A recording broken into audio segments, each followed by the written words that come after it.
And now, Move the Sticks with Daniel, Jeremiah, and Bucky Brooks. What's up, everybody? Welcome to Move the Sticks. DJ and Buck with you. How we doing, Buck? Man, we're good. We're good. I just happened to look up at the McAfee show. They got Paul Skeens on from the Pittsburgh Pirates. And DJ, a funny story, I remember watching him play against my kid when he was with Air Force. Oh, really? This dude he was at Air Force. I think Dre's first year. And I'm looking, and I'm like, he was a position player. And then just went all in as a pitcher at LSU. And to think, this dude is a Cy Young winner and a two-time. It's just crazy. Two-time All-Star. It's bananas, but I think it also speaks to, like, the last episode we talked about projection or whatever, but like that scouting track and how that development can go to the next level. There's some guys in this draft class that I'm fascinated to follow to see what that looks like going forward for them. Yeah, I was asked the other day about this particular draft and what gets you excited, because look, there's not as many name brand guys, name brand positions as some other drafts, and maybe the one we'll have next year. But what gets you excited? And I said, probably for me it's day two. I just think there's a lot of good players, a lot of good starters to be found there. So I want to go through some positions today and just get some day two targets, guys who I think would be good fits there, guys I really like, and I want to get your thoughts on those guys, and maybe throw me somebody else if I'm missing them. Okay, Buck, you want to I got you through this thing. All right, let's go. Let's go to the corner position. We're going to start on defense. We're going to start at the corner position. I'm going to give you I'm going to give you three guys who I think are going to be outstanding day two picks.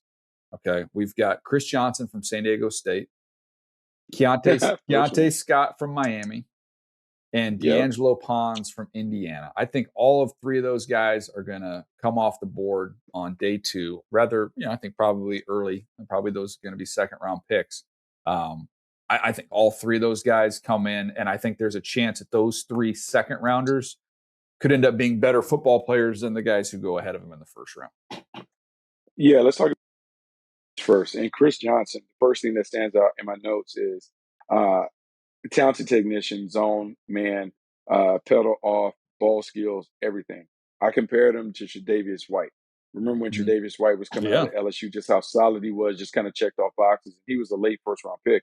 But in Johnson, that's what I see. I see someone who just has it, and maybe he's not the front line like CB1, but I just think he's a long-time starter that has a lot of success in this league. Just a really good football player. So you can't get enough of those guys on your squad. And then in Pons, we just talk about like high IQ cover corners, awareness, instincts, just scheme friendly because the toolbox is loaded. And then DJ, like we'll talk about like what he did at the pro day in the 4.3s, the 42-inch vertical, all of that. But special teams ability, blocking punts, and those things, like typically those guys who make plays in every level and every in the pros. So I'm all in on Pons, and I'm all in on Chris Johnson being a fantastic player. Yeah, and then to me, Keionte Scott, the third one of that mix, is someone who just plays with his hair on fire. Like he ran 4.33 at his pro day. Someone who is an outstanding blitzer. He plays with an energy and an edge that I love. He's someone who he could play some nickel. You can move him around, do a lot of different things with him. I like him best as a nickel, where he's just going to be a dynamic blitzer. He can be a force player against the run. The big pick six against Ohio State when he jumps the route, just an easy, fluid mover who's tough. And I like the fact that him and Chris Johnson, both 193-pound guys, they both play real sturdy and firm. Yeah, Keionte Scott is really interesting because when you look at him, particularly at Miami, he's in the slot. He is kind of that star position that people talk about. And you see him blitz. He's very active against the run game. He chases down gets involved, not only to run, but also as an effective blitzer. And then in coverage, the way that they utilize him in coverage. And we have talked about it for a long time about positionless football and how so many people are using sub packages against their base offense and being able to do a bunch of different things. And it requires you to have good tacklers and guys who have a variety of skills. Keionte Scott is that perfect star defender for me because man or zone, he's going to be able to hold up and he's in the fan. Yeah, no question. A couple other names I'll just throw out there I think go on day two. Kilgore from South Carolina, the nickel. I've been Mhm. as a nickel here, but could play safety as well. Yeah, we'll see. I think Keith Abney probably goes in the third round. Yeah. I Yeah. know you're a fan of his too, Buck. He's probably in that range. Malik Muhammad's day 2 guy. Dalen Everett from Georgia probably goes in the third round. Like I think if you need a corner, it's not gun to your head first round, got to take one. I think in day 2 there's really good corners to be found. Yeah, it's funny, and we started doing that, and we started getting closer to the draft, and we started doing the if or then, right? Like, Mm-hmm. hey, if we take this person in the first round, then we'll be looking at this pool. You're going to see more people, more teams that we have projected in mock drafts to take corners early, maybe bypass that to take another position, whether that's an edge rusher and of those positions, and then circle back in the second and third round and get their corner, because the value is about the same in terms of how many good players are going to be available on that second round, third round window. No doubt. All right, jump to safeties here. I've got Treydan Stukes, again, another one who plays, play nickel, can play safety. Arizona. I have him, out of Arizona. He's, he's just under 6'1", 190 pounds, ran 4.33. He's a little older, 6-year player, 24 years old, but good player. AJ Haulcy from LSU and Bud Clark from TCU. Those are 3 safeties for me that I think are going to be excellent day 2 picks. Yeah, day 2 picks. Let's talk about AJ Haulcy because we haven't talked about him enough. I got some ears to the ground down there at LSU, and they just talk about how he is just a terrific football player, not just because of the physical prowess, but because of the instincts and the intelligence and awareness. How he just gets it, how he can put the big picture thing together. He's always around it. And when you history, he has always done it. DJ, I'm looking at just the number of turnovers at 10 interceptions, 4 forced fumbles, 1 fumble recovery, just does it time and time again. And he has over 200 tackles in his career. Mexico, Houston, LSU, like he's been a very consistent player.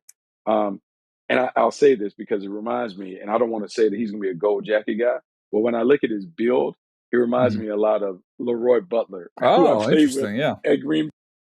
Not necessarily body beautiful, but when you put them on the field, man, they make plays.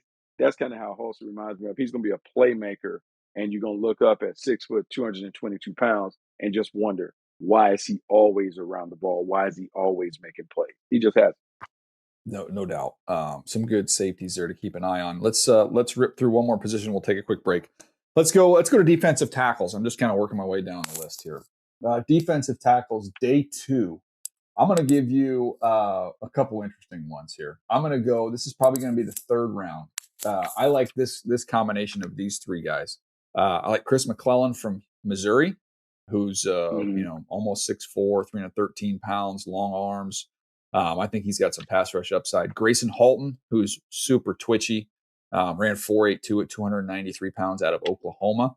And then I'm going to give you Domonique Orange out of Iowa State, who doesn't have the production, favorite, but he is a good player on tape, man. He's got a lot in his body, got a lot of knockback.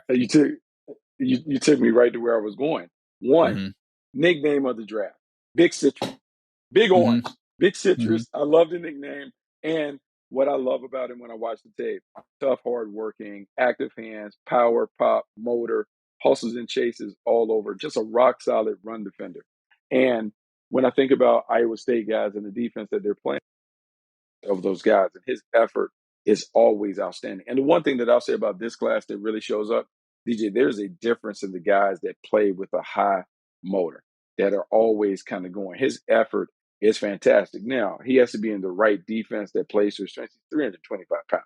And you want to make sure that you take advantage of his run stuffing skills. But to me, he offers a little more than just being a pocket pusher on the inside. Solid player. And I think he's an integral part of a defense taking day 2. We talk about maybe third round. That we see that because we see a lot of good defenses that have that third round, fourth round defensive lineman that's kind of surrounded by a bunch of first round pass rushers. But this guy is kind of the cog that kind of makes it work. Yeah, no doubt. Again, the sack production is not there, but he is big and he can move the line of scrimmage with a lot of knockback, a lot of power. He's got a lot of shock in his hands. All right, let's pause for a second. We'll come back. We'll knock out some more positions.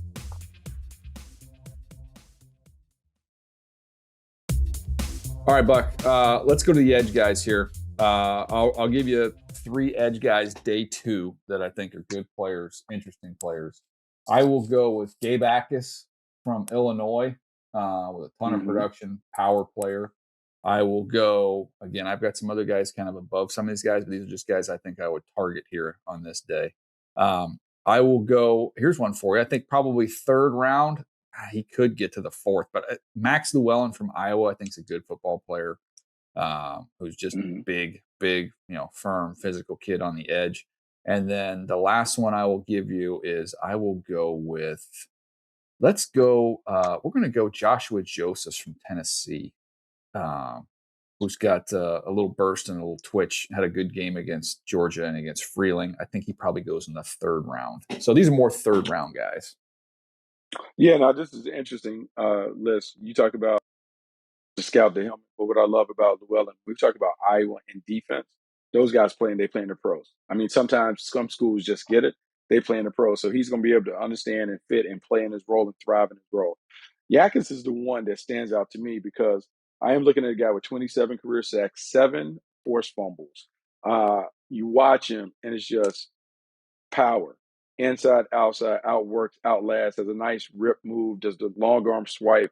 And the thing about it, and it's not really talked about a lot, but underrated in terms of versatility, in terms of being able to go from a 2-point stance to a 3-point stance, right side, left side. He is very versatile. And to me, that is really important because I opt for fundamentals over flash. He's not a flashy player, but man, week in, week out, year in, year out, he's going to give you that consistent production. And that is exactly what you're looking for in a complimentary rusher on the backside. Dominant player. Wrestler, Buck. Sign me up. I'll take all the wrestlers. If you're a wrestler, come on down. All in on that. By the way, remember when Roddy White was coming out? He had a wrestling background. I always remember that. Just thinking it's rare to find a receiver that had a wrestling background like that. Loved it. And it speaks to his game because you see him on the edge. He's not afraid to kind of mix it up. A little different than some of those other guys on the perimeter. But yeah, wrestling is a big part of what we look for. We love multi-sport athletes, the trenches that can wrestle. It not only speaks to the ability to work with leverage and hand-to-hand combat, but there's a toughness that when you're in that circle, you got to be able to get after it, and you can't be afraid of it. I love that. All right, last position on defense here, some linebackers, some day 2 linebackers. I'm going to go more as 2nd round guys in this group here. Jake Golday from Cincinnati, Kyle Lewis from Pitt, and I'm going to go, I think 3rd round. He could get to the 4th. I like Justin Jefferson from Alabama as a 3rd round guy. But those would be 3 that I really like as day 2 players. And I might even throw Bryce Betcher from Oregon in there as a bonus. Yeah, I like Betcher's background in terms of being a baseball player and all those things. It'll be interesting to see where he goes. To me, Kyle Lewis is the one, right? Because, and I believe beauty is in the eye of the beholder. You have him listed as a linebacker, as a safety, but I have down in my notes as a nickel safety. Yeah. I want to play him. I gave him high marks in terms of what he brings. He makes splash plays. He has effort, energy, enthusiasm. He is 100% kid. He has violence and disruption, toughness, physicality.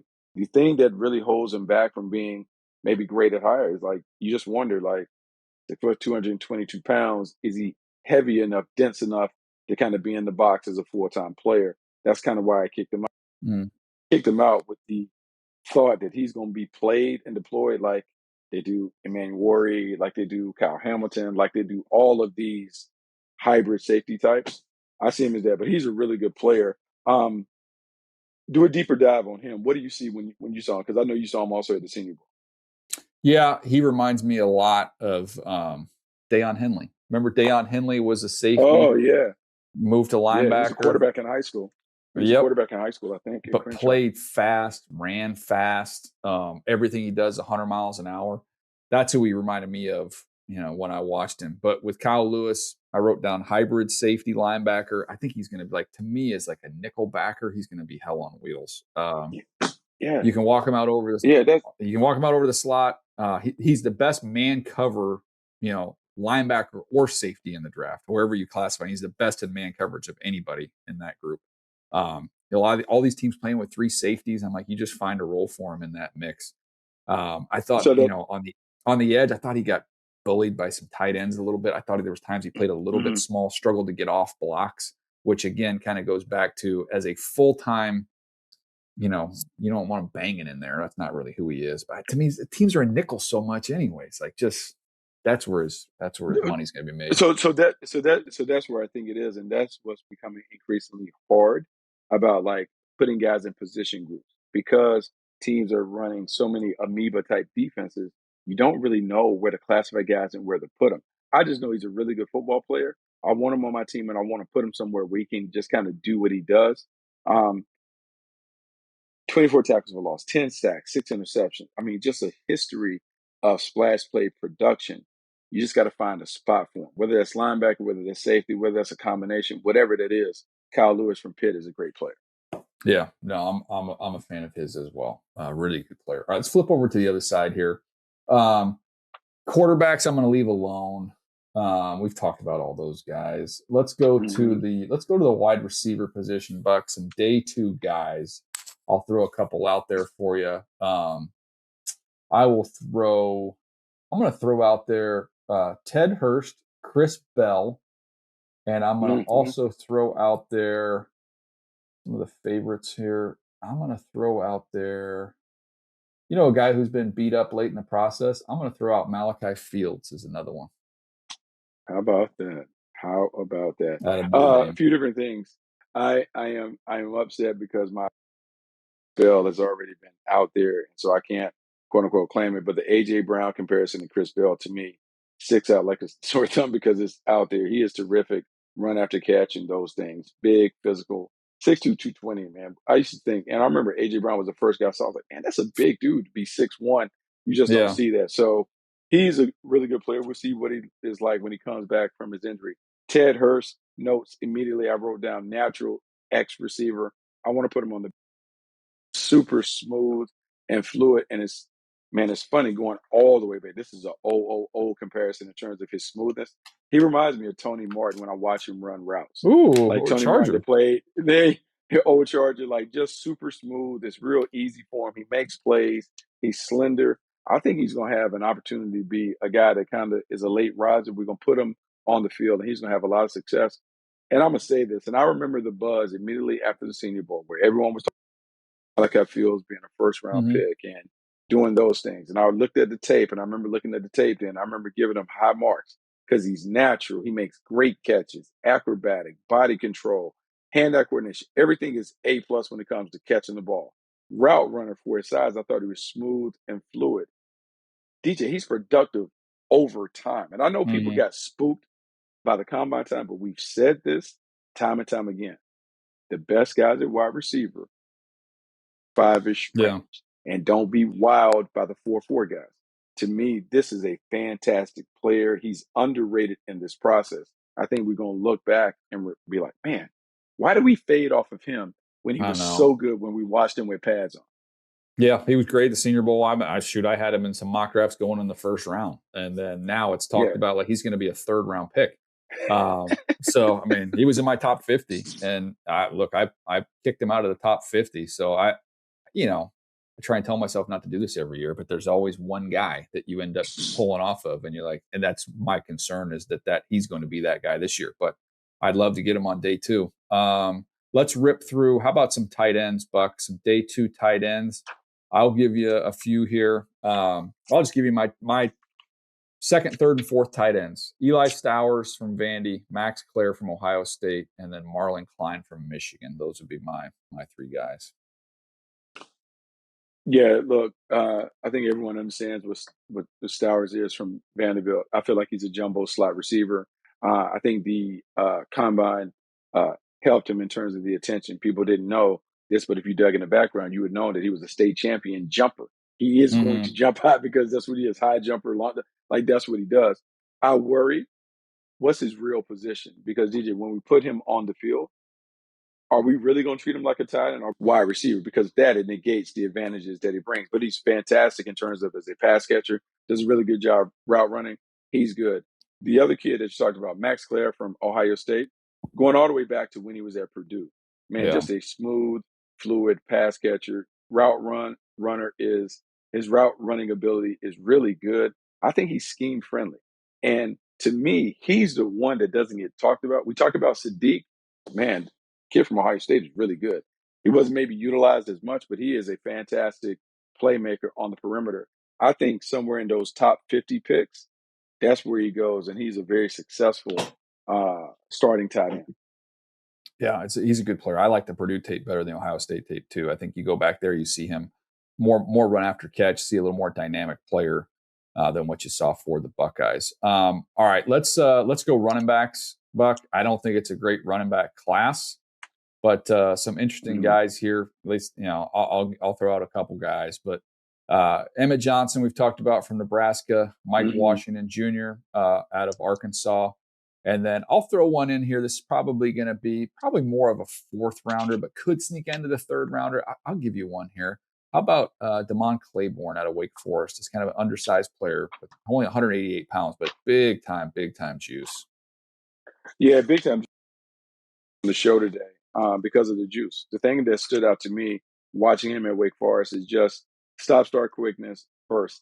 Not a lot of power in his game, but to me, he strikes me as a he is that scat back that we used to always have in the rotation. Like you may have two bigger backs at 1 and 2, but the third guy was a change of pace back that you come in the passing game. Think Kenneth Gainwell in terms of what he's been able to do in those things. I don't know if he has that pop to hold it, has some wiggle, he's quickness, and I think he's one of the best screen runners that we've seen. His patience executing the screen stands out.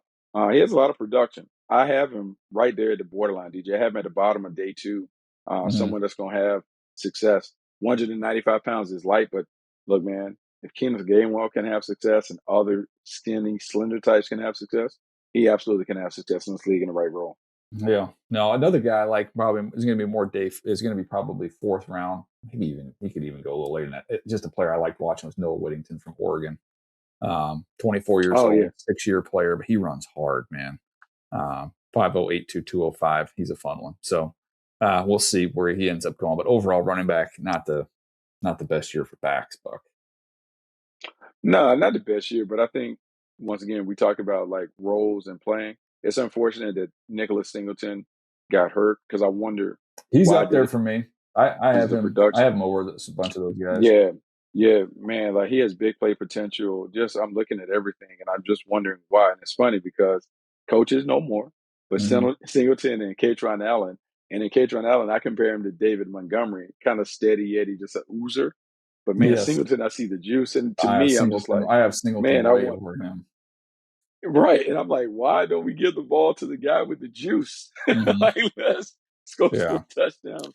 That's what I'm saying. Yeah, I think Singleton is one of those to keep an eye on. Yeah, he's my fifth. So I have it Emmett Johnson. I have the 2 Notre Dame kids, then Emmett Johnson, Mike Washington Jr., then Nick Singleton.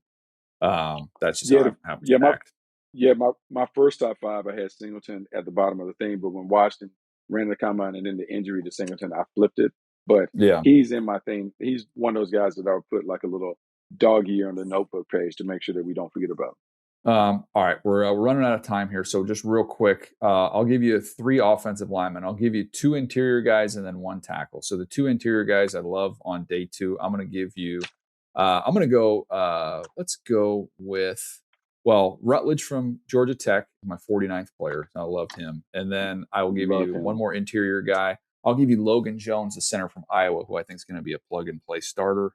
So I think he goes in the late second to the mid-third. Like I'm guessing he probably goes in that range somewhere. So those are 2 interior guys, and I'll give you 1 tackle for day 2. I will give you the kid from Northwestern, Caleb Tiernan, someone who could could land in the second round when it's all said and done. Almost 6'8", 323 pounds. Those are 3 lines. Yeah. It's funny, man, because everybody that you listed, I have a similar grade on. All of them are in the same range. If we were in the draft room, they would all be right there clumped together. Rutledge, first thing I have, bully ball specialist. Like he gets after it.